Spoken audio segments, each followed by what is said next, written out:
हाय, good morning. दिवसाची सुरुवात झाली चहापासून आणि आज मला माझी वेडिंगची थोडीफार शॉपिंग करायची होती. सो मी विचार केला की नाशिक एक्सप्लोअर करूया. मग माझी नाशिकची जी फ्रेंड आहे तिला मी बोलून घेतलं आणि ती मला पिक करायला येणार होती. सो मी डिरेक्टली निघाले नाशिकसाठी आणि टॅडॅ हिअर इज शी. त्यानंतर आम्ही डिरेक्टली निघालो लेहंगा बघायसाठी आणि खूप सारे शॉप्स एक्सप्लोअर केले. हे बघा किती सुंदर सुंदर लेहंगे होते. मला तर खूप आवडले. आणि त्यानंतर मी गेले माझ्या नऊवारीसाठी हील्स घ्यायला आणि खूप सारे हील्स ट्राय केले, खूप डिझाईन्स बघितल्या, पण मला लास्टला जी हील आवडली ती ही आहे. आणि माझ्या फ्रेंडला जी आवडली ती दुसरी होती. सो त्या आम्ही थोडंसं हे नंतर पायनॅपल घालेलं and this is my friend. Finally इसका फेस रिव्हील हो गया. त्याच्यानंतर आम्ही गेलेलो शालीमारला.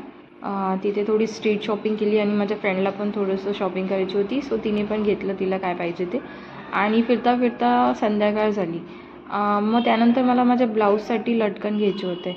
सो ही शॉप होती आणि खूप छान छान होते बघा. पण मी नाही घेतलं, मी दुसरं घेतलं आणि मग मी कन्फ्यूज झालेली की नक्की घेऊ काय, कारण इतके छान छान होते. त्यानंतर आम्ही तिच्या घरी गेलो कारण भूक लागलेली. सो तिथे आम्ही खाल्लं पण मी रेकॉर्ड करायला विसरली आणि मग मी डिरेक्टली निघाली घरासाठी कारण खूप उशीर झालेला. Thank you, bye.